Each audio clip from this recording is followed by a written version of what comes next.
Welcome back to the Seven Figure Flipping Podcast. This is the bottom line, where real stories meet real numbers. Each episode here, we're going to bring you real world investing insights, strategies, and stories from our own deals and experiences in the field. At the end of the episode, we'll answer a question from our very own 7FF podcast listeners.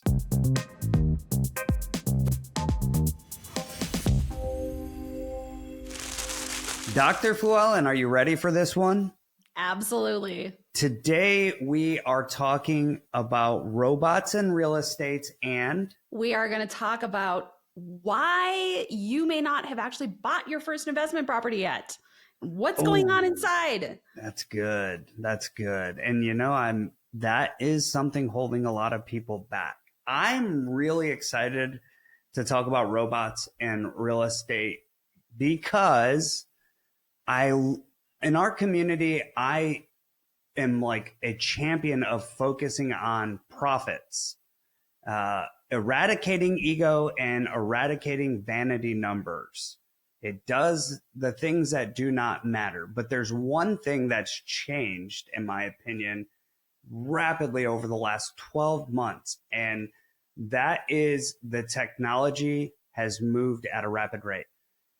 For many of us, we all use social media. It has become a part of our normalcy. We all use YouTube. We all use Facebook, Instagram, those kind of things.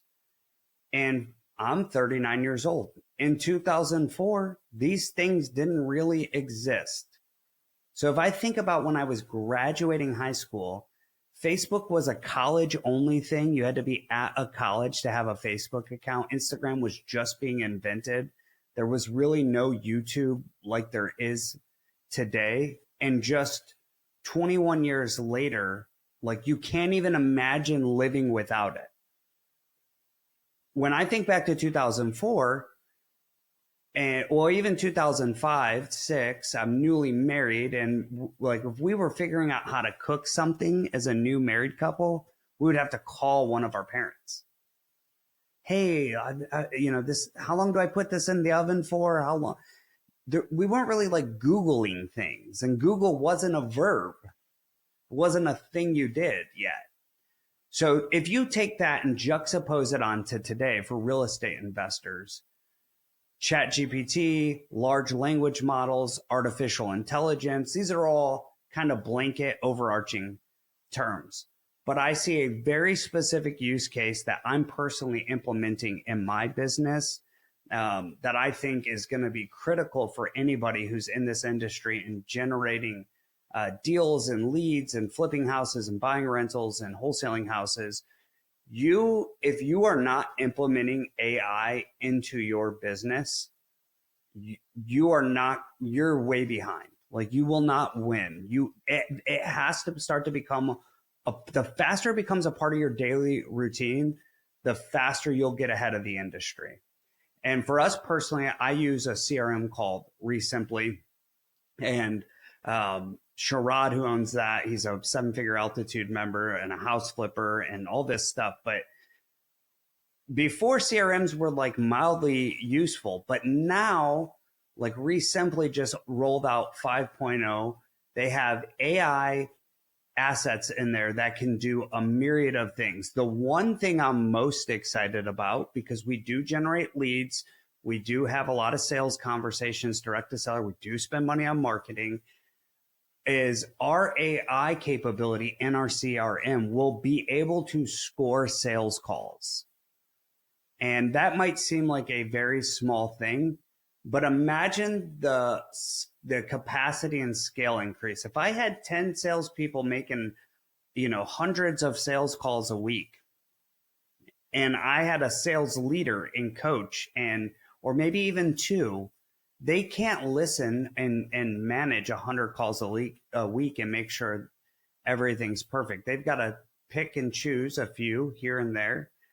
But now they can look across the system, just look at what was scored and pick some that were scored well in coach, pick some that were not scored well in coach. And it has just provided an economy of scale and a focus. It made us more efficient and more focused, which will increase our lead conversion because it will get us to the correct coaching faster. And for me, I say robots in real estate. These are tools, softwares that are taking the place of labor, literal labor. And are they perfect? No. Like they can't be your sales coach, but they can give your sales coach scale. They can't be your project manager, but they can find inefficiencies in your scopes of work. They can find deficits between what you're budgeting for and what you're actually spending. They can recommend where you can focus your time changes to create efficiencies and ultimately net profit in your business. So I implore everybody listening to this to stop being resistant to AI. You don't need 100 softwares. You just need a software. This is why I like Simply as a CRM personally. It's my personal opinion on my personal CRM. I like Simply as a CRM personally because everything's in-house. Are there more technologically advanced potentially CRMs? Yes. That require you to hire a full-time developer to integrate all the things. Like for me, I don't want that. I want out of the box as much as I can in one spot to reduce the complexity in my business, because complexity does not scale. And I want it to be simple, but I want it to be hyper efficient. So I'm all in on what's happening with AI, how we can leverage ChatGPT, how my CRM now can make me better, make my team better, and be more efficient. And for us, that's Simply. And I'm just really excited about it. Like by the time this comes out, they will have just released 5.0 with all the cool AI technology that is helping you to find deals faster, get deals better, be more efficient, and ultimately affect the bottom line and make more money in your business so you can make the impact you want to make. So robots in real estate, people, accept it. Come to, don't be the person that the first time you got on social media to leverage it. I'm not talking about to be a consumer, but I'm talking about to leverage it to improve your position in life, whatever that is, 10 years after everybody else. Like today's the day to get started. So that's what I implore you to do. Accept the fact that robots are now in real estate and hire them into your business at no cost. I love the robots in real estate. And I'll bet you, Adam, there's some people that are listening to this thinking, well, I haven't even done my first deal yet. Like what Adam is doing is way beyond where I'm at. And it's overwhelming because there's a million different opportunities for process improvement, but they don't even have a process yet. I had a conversation last night. My husband and I went to business after hours for a mortgage brokerage in the town that we live in. So business after hours is part of our chamber event. And so it's just a bunch of people that own businesses or that are working in the businesses where we're hanging out in an alleyway. That sounds creepy, but it wasn't. It was an alleyway in downtown. And we were just talking, and there's a gentleman that my husband and I have known for 15 years. He owns a business in town, and I know that he doesn't want to stay in that business forever because it's not his ideal. And so we had a conversation, and he knows that my husband and I flip and we're in real estate. And so it was just me at the time. My husband was off talking with somebody else, and he's like, yeah, I'm thinking about, or I'm trying to start doing some real estate investing in Indiana. And I was like, oh, that's great. Tell me more. And he has family that live in Indiana. So he's like, that's kind of why he chose that place. It's a lot lower price point than where we live. And he proceeded to tell me basically that he has been trying to get his first property for the last 4 years. And he feels stuck because he doesn't get enough opportunities. And by the time he can act on the opportunities from wholesalers, which is primarily his lead source, they often are already under contract. And so I'm standing here listening to him, and immediately my brain is, oh, well, let me share with you what we're doing and a little bit about our journey and what's been helpful. And I told him about a lot of the way that Adam and the other people in seven figure flipping has spoken to my husband and I in some of the value adds, that we've been given. Like, we haven't had to figure everything out from ground zero.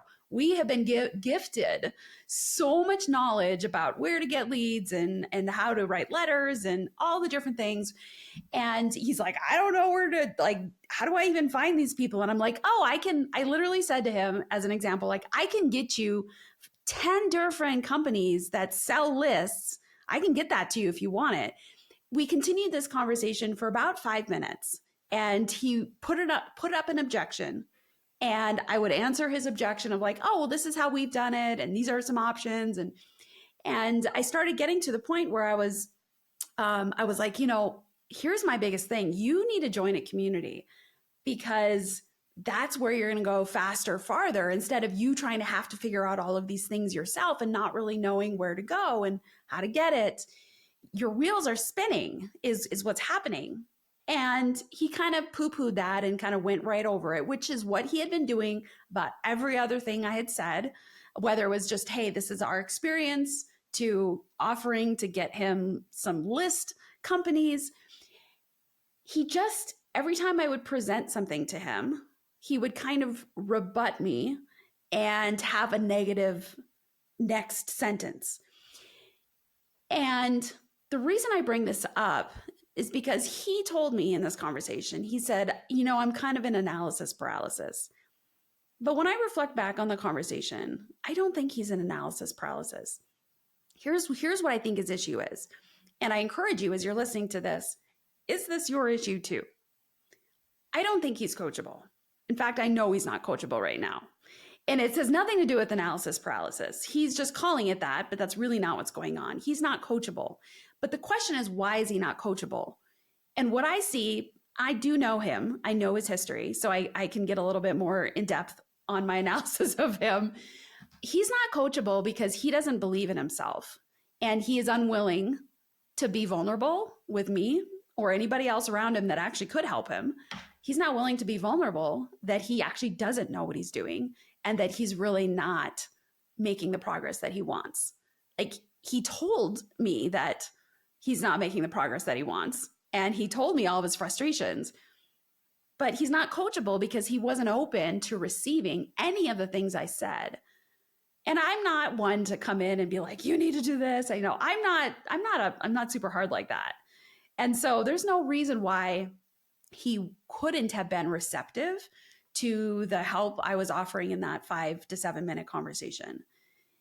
And the whipped cream on this conversation that told me how uncoachable he was is when my husband walks over, and he then, this gentleman turns to my husband and is like, hey, what's up? They do a little banter, and he knows that my husband and I are moving. And so he's like, I would love to have coffee with you in the next couple of weeks so I can pick your brain about real estate investing. And I'm standing there like, what the heck? I literally just picked my brain for you.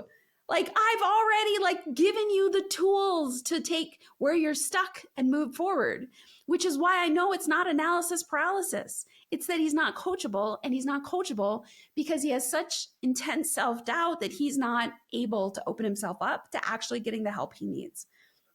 So if you're listening to this and if you're finding yourself frustrated because you're saying to yourself, I just can't find that first deal, or I just can't do this, and you've got all of these reasons, all of these excuses, which are legitimate. I'm not saying they're not real, but it's not just a simple, here's the answer solution. A lot of times it's really more about that inner game of what's going on inside your head that is keeping you from actually seeing the answers that are in front of you. We all screw up. None of us are perfect at real estate investing. None of us are perfect at our business.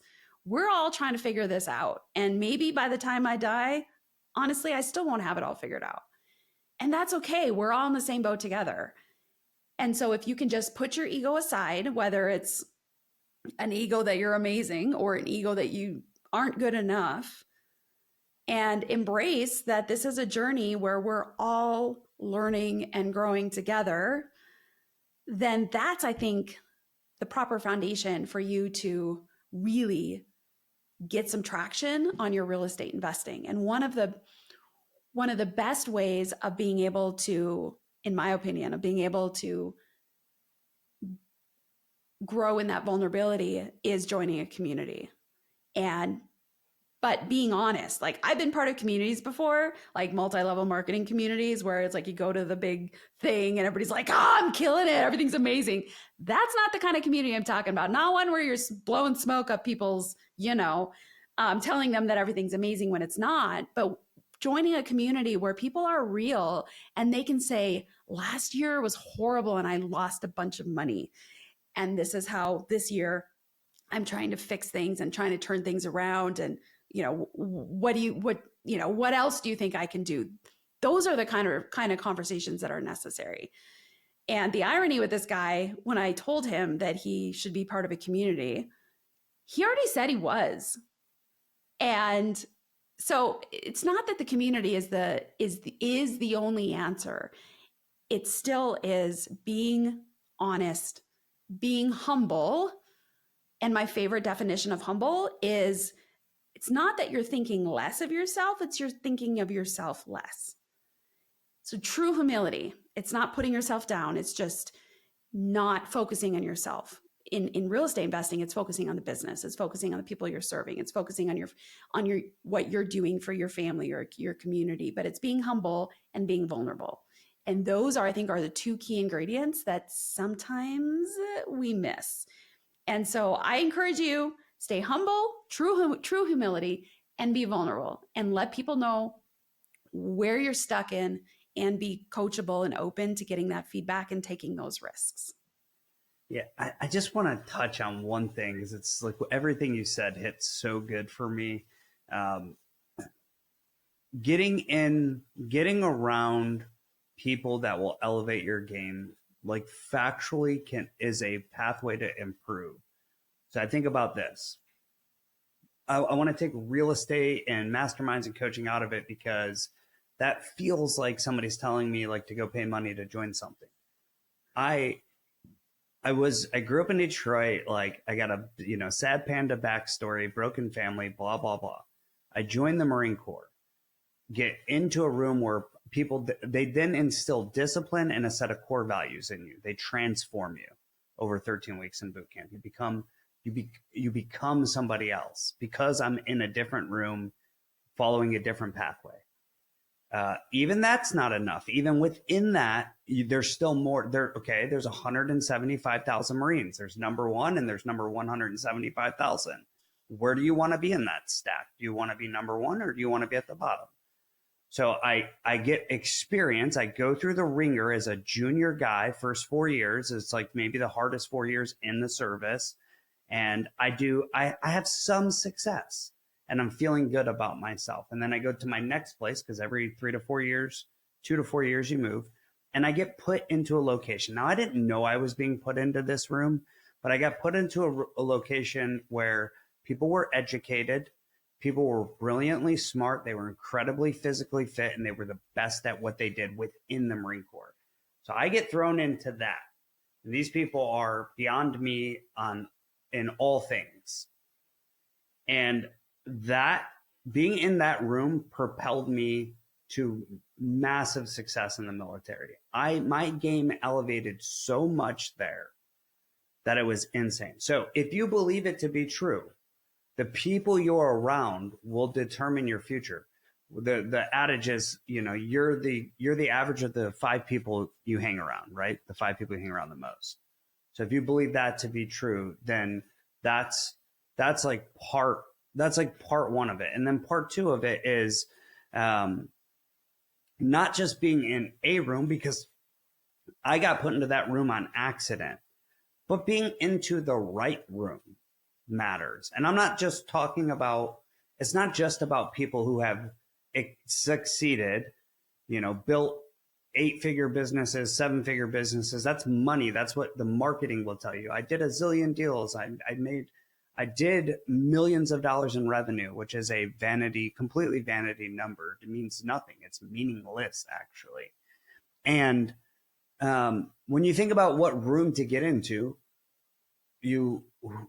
the people who align with your values is the room you should get into. Any room you go look at to join is going to say we're successful and our people are successful. But I always encourage people, even when they talk to us at Seven Figure Flipping, look at the people, look at the core values. Like, who do you want to, if this isn't your people, like, you don't belong here. Go find your people, right? So getting into the room, not just of those people that you want to be around who are doing what you're doing, but the right room. And that means there needs to be core values alignment. There needs to be, those need to be people that you want to do life with. Because that's how I feel about Seven Figure Flipping. It's like, these are all people I'm doing life with, right? We're business owners. We share in our wins. You know, it's like, oh my gosh, I made a bunch of money. They're like, great. Oh my gosh, I donated a bunch of money to the foundation. Like, I'm so excited about it. But also it's like, I'm getting crushed on this one thing. And then you have other business owners who are there to go, oh man, yeah, I've been through that. Here's what you need to think about or do. It's like, oh, thank you. Pulled me out of my mess. So yeah, get started, get into the right rooms will help you.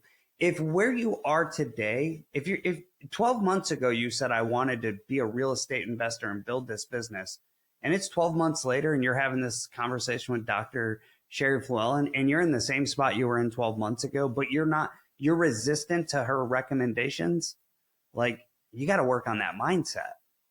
Like, it's something internal that's not allowing you to be successful. Which is why if you get into that room, that's really the work that gets done. Of course, we get the tactics. We get on, we build, like, let me show you how to build this direct mail campaign for massive success. But it's about breaking limiting beliefs. It's about changing your mindset in a lot of ways. I hate to say it because I know people hate to hear it, but those are the things that people have the biggest growth from. So thank you for sharing that on it's like the inner game, as you say. It's like, what's going on in your head? What's preventing you from doing the thing that you keep saying you want to do, but you're not doing the action. So I really do think that's the most powerful part. So thank you, Dr. Flewellen, for that. If you're ready, we can go to the next segment, which is the Ask Us Anything segment. I don't even know what this question is going to be. I'm not prepared for it. So I'm kind of excited. I like this model a little bit. Hey, Adam. My question is, how do you balance speed versus quality whenever you're managing contractors on a flip?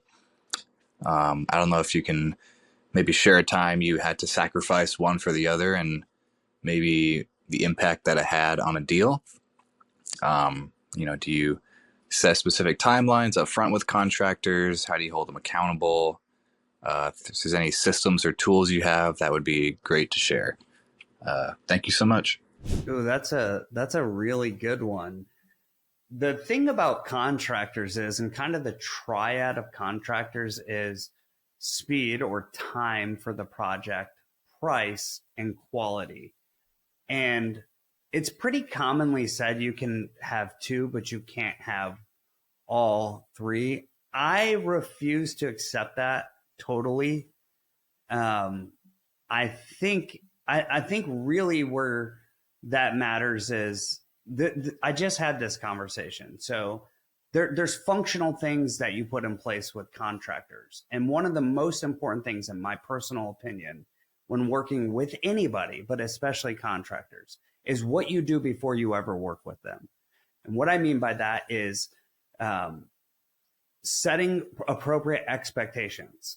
And not that it's like, you will do it my way or there's no my way or the highway, but that we have a common understanding of what we expect from each other. So I know, like, in our community, we have a few tactical things we put in place. We have a contractor standards and agreement that we put in place with our contractors, and everybody might add or take things off of there. To me, that's the foundation, setting appropriate expectations. And then the next piece of this is the planning piece of this. We as business owners do all the planning, and this is how we want it to go. And we seldomly include our contractors in on the planning. So when you're building that scope of work and budget, you should be working with your contractor on it. Not like they submit some numbers to you and you go, no, I need them here. But no, we build it in a collaborative way. And then the last part of that is building it building the project plan together, whether it's a Gantt chart or some project management tool of let's put the job layers down, all the different things that are going to happen on this. Let's timeline them out. And let's talk about what we agree on to be appropriate times for each one of these things. Now we go into the projects with our people with a shared understanding of what expectations are: time, budget, quality, because we put a standards of contract agreement in. We're all on the same page. We have a place of departure for meaningful conversation as things come up, and they will. So to me, it's not just about going, okay, you're the cheapest. Okay, you're the fastest. Okay, you have the best quality. All of those things matter. Like all three of those things matter. So how can you maximize the best of all three of those things in a collaborative way? How can you get the best people, the right people in the right seat that achieve your goal? That's my 2 cents, Dr. Llewellyn. I'd love to hear yours on that. Yeah, as I was listening to you, Adam, I think there's a range in which some of us work with contractors. I'm on the one end where I hire a GC who kind of manages everything. I don't micromanage when is the electrician coming and those sorts of things. And on the other end, I know some of the people that are friends who flip, they do all of that. They find the subcontractors and they are working, they buy all the materials. And so there is that spectrum. So I'm speaking from the end of the spectrum where I hire a GC and I expect them to take care of all of the details. Having those proper expectations on the front end is super important. And there's three, so we are working in 3 different locations. And so we have 3 different contractors that we use, and each one is very different. And so it's been interesting to kind of just see how different the way that we work might be with some of these different contractors. There's still some basic sameness, but how we communicate and how often we communicate, there's still some nuances there. But it's a journey. I mean, I feel like that's a cop-out answer, but it's a journey. Like as much as you set expectations on the front end, there's going to be things that come up that just you didn't expect. So for example, I remember doing a walkthrough on a house locally for a flip, and this is a contractor we've used for years. And they redid the hardwood floors, and the house was probably built in 1930s. And they didn't put any quarter round around the outside of the perimeter of some of the rooms. And so you could see the gap between the wood and and the trim. And it was just like, I'm like, what? My assumption is, of course, you would put quarter round on and have it painted with so it looks finished, but they didn't. And so those are just the little kinds of conversations too that are just going to happen, and it's just part of the process. But one thing that I would say the one process improvement that we've made over the years is when we do our initial, so we have a main agreement of like, this is how we're going to work together.